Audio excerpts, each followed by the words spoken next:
Hello, today we're going to go back in time and we're going to use symbols to uncover the hidden truth.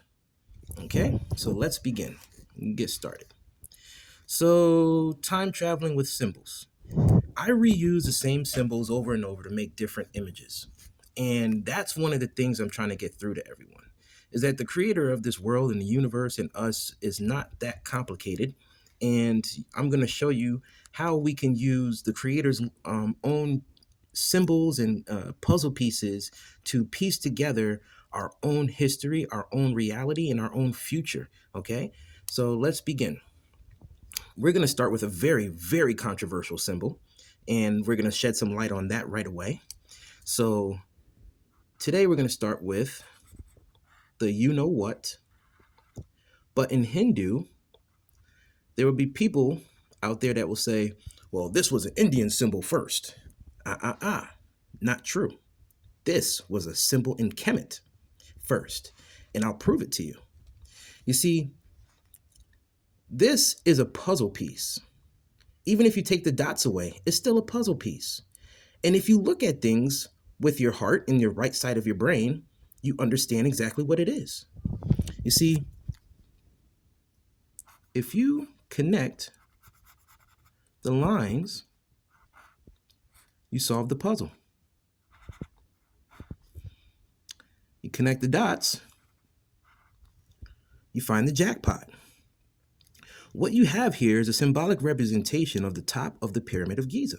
You have the top of the pyramid where the capstone was taken. It was stolen. That's why it's not in power right now. Because so many people descended on Kemet and conquered it and became Egypt. It was conquered over and over and over. So many people from all over the world conquered this place and just continue to strip knowledge from it. There are Americans in Egypt right now still stripping knowledge out of that place.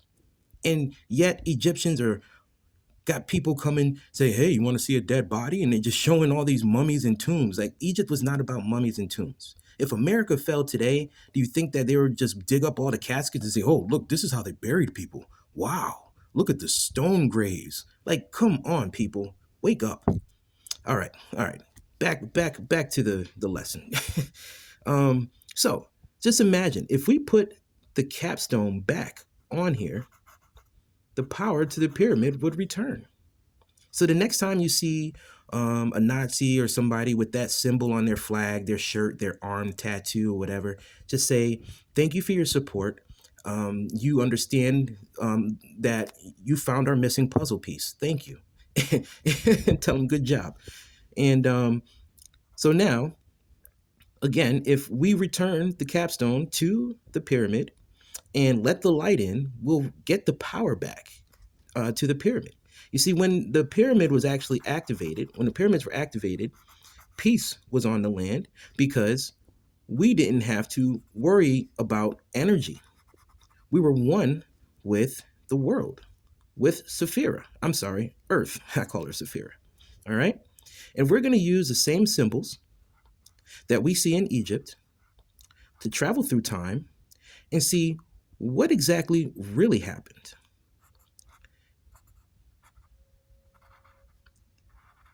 So we have our Sphinx, as they call it today, and we don't even have to use the entire puzzle pieces either. We can use some of them if we feel called to do so, and we'll make it a short one today. I'm not going to make the whole body today.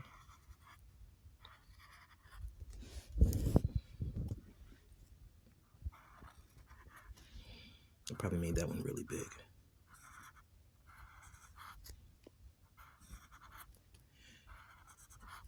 All right.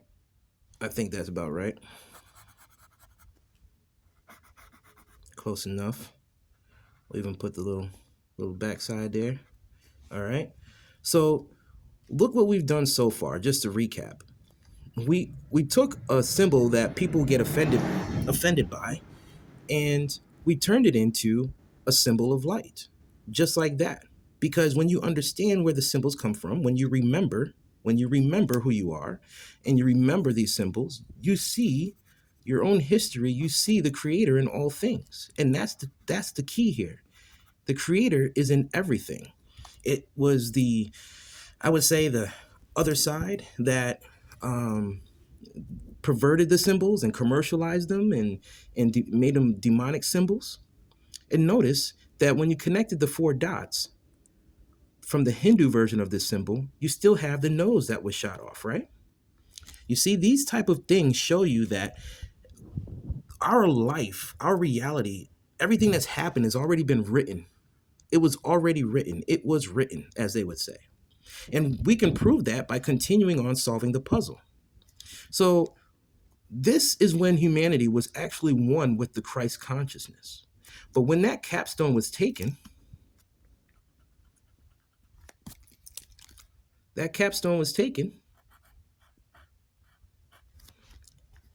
and people fell. That is when humanity fell. You see, this is how the Vatican, from their knowledge that they're hiding in the basement, managed to recreate the stories and remix them when Rome decided to adopt Christianity and make it in their image, make God in their image. This is how they were able to do it. Because they understood the symbols that they took from Kemet,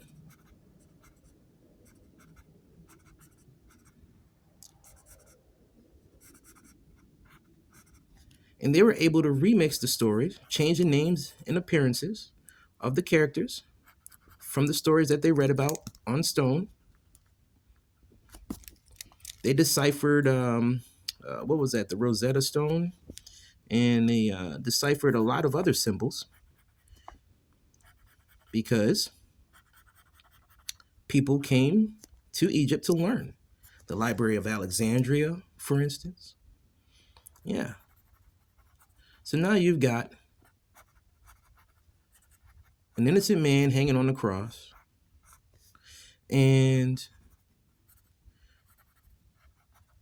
you've got people walking around with a cross around their neck because it's the cool thing to do, to have an iced out Jesus chain, because that's what we've been conditioned to do.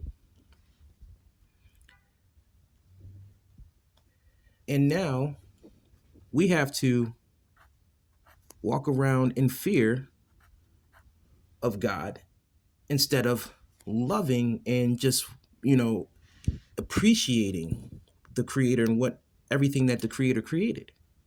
And we can even detail the story even more, the crucifixion of Christ, if you want to, because you can use the pause as the audience who witnessed the crucifixion. Yeah.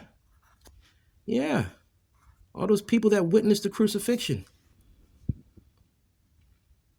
And as they say,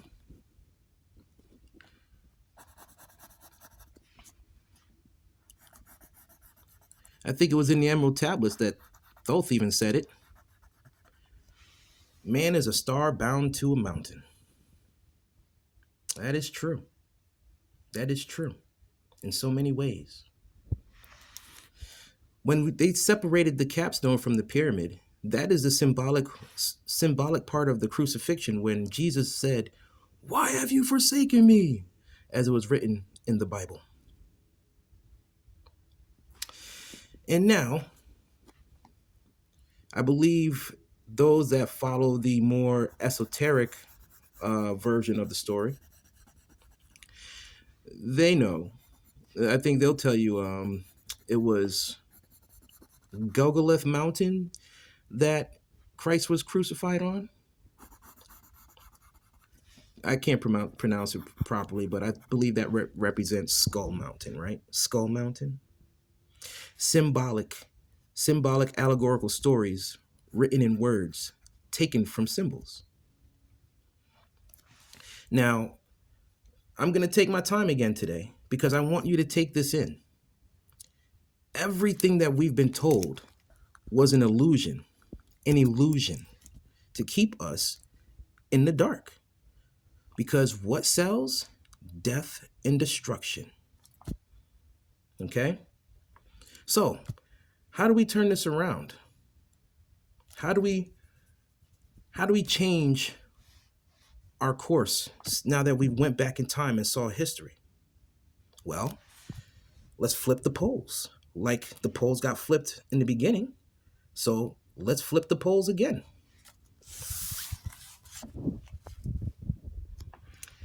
Well, first things first,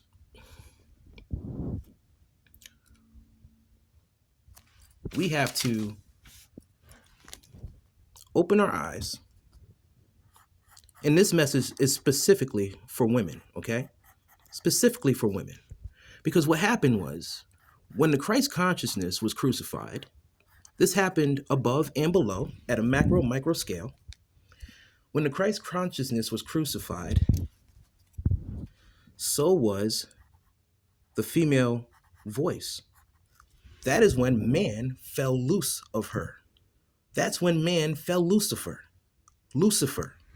That's where that name came from in the Bible. So, if we take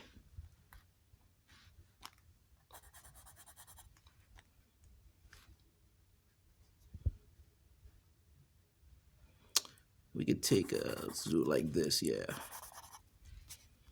So how can we turn this around? Well, we've got the eye of Horus and Ra here, and we can use these symbols. We can use these symbols to map out what happened in history and to map out our future. What we need to do is elevate the feminine, elevate the female consciousness as well.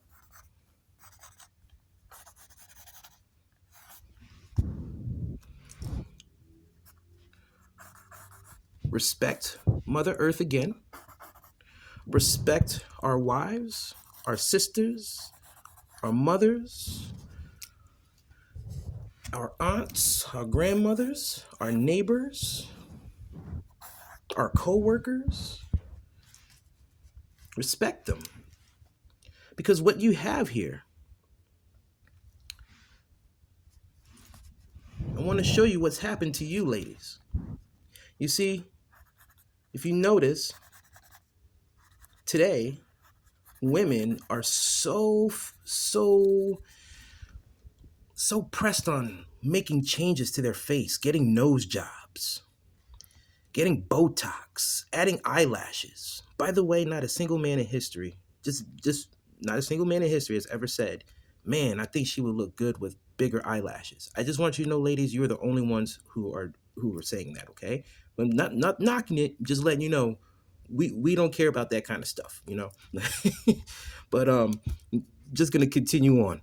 But I hope that this is an eye opener for the women around the world, because now we're lifting the veil on what really happened to society. When the Christ consciousness was crucified, we fell loose of the female voice. And we were only following the left side of the brain, only listening to the man. And now women are out here doing things to their eyes, getting nose jobs, doing lip puckering things. They're altering their face just so they can continue to look beautiful in this man's world. In this man's world. I want you to take a good look at this. This is what's happening to the female voice. They're getting lip, nose jobs, doing Botox, all types of stuff that they don't need. Getting injections. Women, you are beautiful just the way the Creator made you.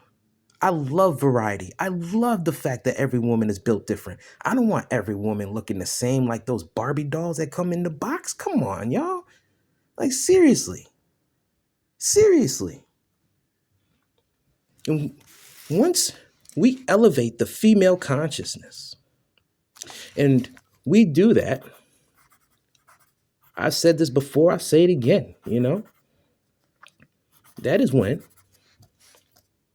we elevate the consciousness, let the woman activate her pineal gland, meditate, live in the heart space, be one with the creator. Stop letting religion dictate what a woman is supposed to do. If you are a Muslim woman, you need to take that off your body and your head. You are being suppressed. You need to let your light shine. You are not supposed to be covered in a whole robe of sheet. Because when a woman is allowed to be who she is allowed to just flame on. This world will be a better place. So ladies, rise, rise, rise, rise, and get your flame on. Get your flame on. Get your flame on. Get your flame on. Get your flame on. Get your flame on. Get your flame on. Get your flame on. Get your flame on. Get your flame on. Get your flame on. Come on, y'all. Get your flame on. Get your flame on. Get your flame on. Get your flame on. Get your flame on. Get your flame on. You don't got to keep doing this to yourself, y'all. I love you. Flame on to infinity and beyond. And I hope I lifted the veil from over your face and you recognize what happened. When the Christ consciousness was crucified, so was she. My name is William, and I came to light this world on fire.